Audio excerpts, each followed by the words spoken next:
ओम नमः शिवाय, जय महाकाल। आप सबको पता है कि सावन का बहुत ही पवित्र महीना चल रहा है और आ गई है सावन अधिक मास की बुधवार की अष्टमी तिथि, जो कि इस पर्व को बहुत ही विशेष और बहुत खास बनाती है। बहुत लोग परेशान रहते हैं, भैया हमारे फैमिली में परिवार में खुशियाँ बिल्कुल भी नहीं आती। हर इंसान हमारे परिवार का ना बहुत ज़्यादा उदास रहता है, हम क्या करें। तो ये वीडियो आपके लिए है। पूज्य गुरु जी की कथा से सुन के बहुत अच्छे से बताऊँगा।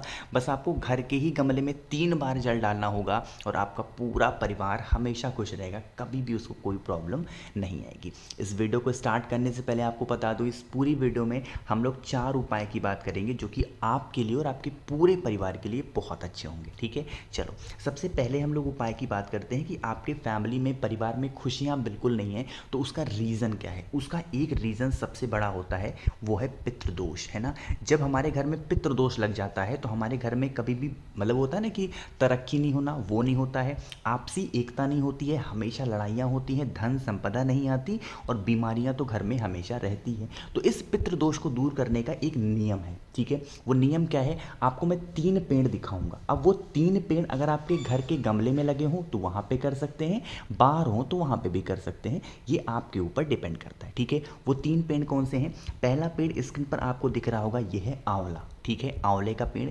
दूसरा पेड़ यहाँ पर आपको दिख रहा है, ये है पीपल का पेड़।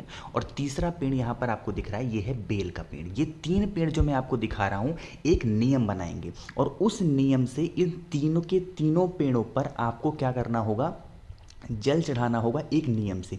नियम कैसे, जैसे एक नियम बना लो कि मैं अष्टमी टू अष्टमी चढ़ाऊंगी, या फिर मैं हर तीसरे दिन सावन में चढ़ाऊंगी, या फिर जब पितृ लगे क्या लगता है पितृपक्ष लग जाएगा तो पूरे पितृपक्ष में चढ़ाऊंगी। ये एक नियम, कोई यहाँ पे दिन निर्धारित नहीं है, कोई समय निर्धारित नहीं है, ये नियम आपको खुद बनाना है। कोई से भी नियम से इन 3 के तीनों पेड़ों पर एक एक लोटा जल समर्पित करते चले जाना।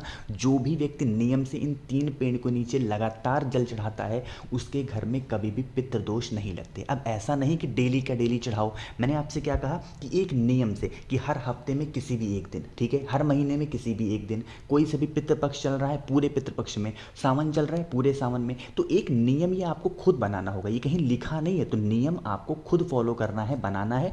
उस नियम से करना स्टार्ट करो, कभी भी पितृदोष आपके घर में नहीं लगेगा और आपके पितृ हमेशा खुश रहेंगे। और पितृ खुश हैं तो आपका पूरा परिवार हमेशा खुश रहेगा। ठीक है, समझ में आई बात। चलो, तो पहले उपाय की बात हो गई है, आगे बढ़ते हैं। अब इस वीडियो में हम लोग अपने दूसरे उपाय की तरफ। दूसरा उपाय बहुत ही प्यारा है और बहुत ही ज़्यादा सुंदर है। क्या करना है, समझो कि इसके बेनिफिट क्या है, फ़ायदे क्या हैं, कि अगर आपके लाइफ में बहुत ज़्यादा कष्ट है, बहुत ज़्यादा परेशानी है तो इस काम को करेंगे। ठीक है, स्क्रीन पर आपको दिख रहा होगा बेलपत्र। हमें ज़रूरत होगी 5 बेलपत्र की, जो बहुत ही प्यारी सी हो, कहीं से कटी पिटी हुई बिल्कुल ना हो। ठीक है, ले लिया 5 बेलपत्र। साथ ही साथ अब इन 5 के पाँचों बेलपत्र को आपको 5 जगहों पर चढ़ाना है। इसका एक नियम है, क्रम है, क्रम को भूलेंगे नहीं।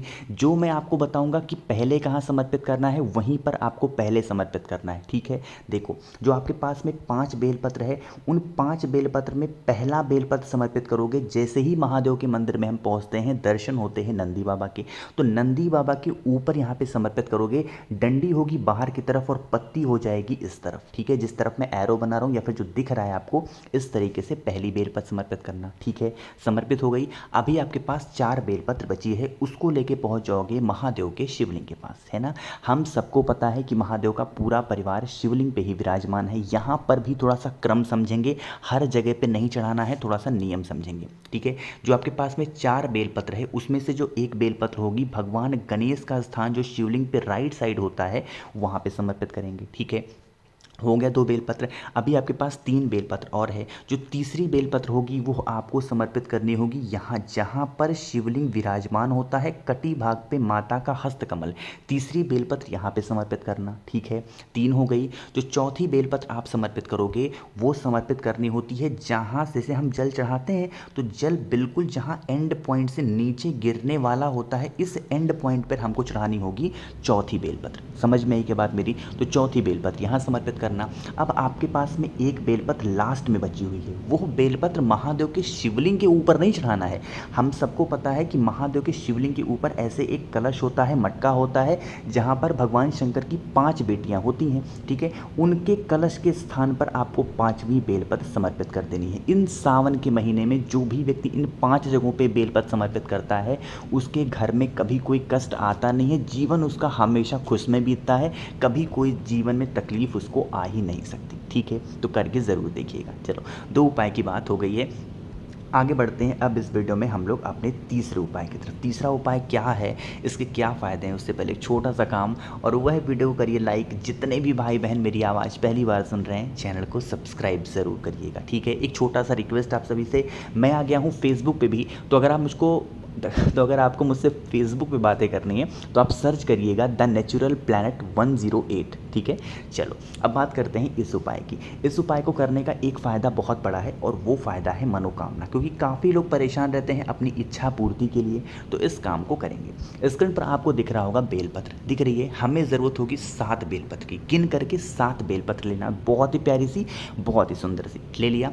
अब इन 7 बेलपत्र को थोड़ा सा नियम से समझाऊंगा कि कहाँ कहाँ पर चढ़ाना है और कितनी कितनी बेलपत्र को समर्पित करना, ठीक है। देखो, आप क्या करना, उन 7 की 7 बेलपत्र को लेके पहुंच जाओगे महादेव के शिवलिंग के पास। हम सबको पता है कि महादेव का पूरा परिवार शिवलिंग पे ही विराजमान है, पता है ना। जो 7 बेलपत्र आपके पास में है, 7 में से जो 5 बेलपत्र होगी महादेव के शिवलिंग के ठीक ऊपर समर्पित करोगे, श्री शिवाय नमस्तुभ्यम का ध्यान करते हुए एक एक करके समर्पित करते जाना। फेस रखना उत्तर दिशा यानी कि नॉर्थ डायरेक्शन, डंडी रखना माता अशोक सुंदरी की तरफ, पत्ती का मुख रखना आप अपनी तरफ, ठीक है। एक एक करके समर्पित कर दिया। अभी आपके पास में 2 बेलपत्र और बची है ना, 2 बेलपत्र। अब इन 2 बेलपत्र में से जो एक बेलपत्र लेना, वो समर्पित करना होगा आपको माता अशोक सुंदरी के स्थान पे। बिल्कुल सीधा सीधा रखना, उल्टा वगैरह रखने की ज़रूरत नहीं है। बाहर होगी डंडी और पत्ती का मुख होगा महादेव की तरफ, ठीक है। 6 बेलपत्र आपने समर्पित कर दी। अभी आपके पास में एक बेलपत्र और बची है कि नहीं बची है, तो आपको वो एक बेलपत्र नंदी बाबा के सर पे समर्पित कर दो या फिर पैर पे समर्पित कर दो, ये आपके ऊपर डिपेंड करता है, कोई दिक्कत नहीं है, कोई समस्या नहीं है, ठीक है। तो 7 बेलपत्र आपको इस तरीके से समर्पित करनी है, और उसके बाद महादेव की चौखट पर एक घी का दिया, गोल बत्ती का, चाहे तो लेफ्ट साइड या फिर राइट साइड कहीं पे भी लगा करके अपनी कामना कह देना, अपने जीवन के कष्ट कह देना, सारे कष्ट आपके दूर ज़रूर होंगे, ठीक है। समझ में? यहाँ पर हमने 3 उपाय की बात कर ली है। आगे बढ़ते हैं अब इस वीडियो के सबसे आखिरी उपाय यानी कि चौथे उपाय। चौथा उपाय भी एक ही फायदा देगा, और वो है कि अगर आप किसी भी जीवन में कष्ट से परेशान है, विश पूरी नहीं हो रही है, तो इस उपाय को करेंगे। स्क्रीन पर आपको दिख रहा होगा तांबे का लोटा, दिख रहा है ना। इस तांबे के लोटे में भरोगे जल, वो भी कहाँ से, अपने घर से। कई बार तो मैं इस चीज़ को बता चुका हूँ, है ना। तो जल भर लेना, साथ ही साथ आपको लेना होगा इस तरीके से बेलपत्र। कहोगे भैया कितनी बेलपत्र लेंगे, तो इस उपाय के लिए आपको 5 बेलपत्र की ज़रूरत होगी, ठीक है। 5 बेलपत्र ले लिया, साथ ही साथ लेना होगा एक सफ़ेद फूल, जो भी सफ़ेद फूल आपके घर के आसपास ईजिली अवेलेबल हो ले लेना, ठीक है। इन तीनों चीज़ों को लेकर के पहुंच जाओगे महादेव के शिवलिंग के पास। पहुंचना, आप जो कलश लेके गए हो उस कलश को यहीं पर महादेव के शिवलिंग के पास में नीचे रख देना। सबसे पहले क्या करेंगे, फेस रखना उत्तर दिशा नॉर्थ डायरेक्शन। जो 5 बेलपत्र आपके पास में है, कुंदकेश्वर महादेव, किसका नाम, कुंदकेश्वर महादेव के नाम से एक एक बेलपत्र महादेव के शिवलिंग के ठीक ऊपर समर्पित करना। डंडी रखना जलाधारी की तरफ, पत्ती का मुख होगा आपकी तरफ, ठीक है।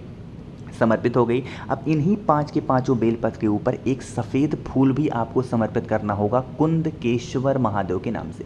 किसके नाम से, कुंदकेश्वर महादेव के नाम से समर्पित हो गया। और उसके बाद 1 लोटा शुद्ध जल तांबे के लोटे से उसी फूल के ऊपर, कहीं और गिरना नहीं चाहिए फूल, उसी सफ़ेद फूल के ऊपर कुंदकेश्वर महादेव के नाम से समर्पित कर देना। जीवन के सारे कष्ट आप ही खत्म हो जाएंगे। ये ताकत होती है कुंदकेश्वर महादेव के नाम की। समझ में आई क्या बात मेरी? तो इस पूरी वीडियो में हम लोगों ने 4 उपाय की बात की है, जो कि बहुत ही प्यारे, बहुत सुंदर थे। कोशिश की अच्छा समझाने की। वीडियो पसंद आई हो तो लाइक कर दीजिएगा। कुछ पूछना हो, नहीं समझ में आया, नीचे कमेंट में पूछें।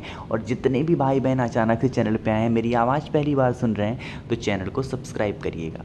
ओम नमः शिवाय, जय महाकाल।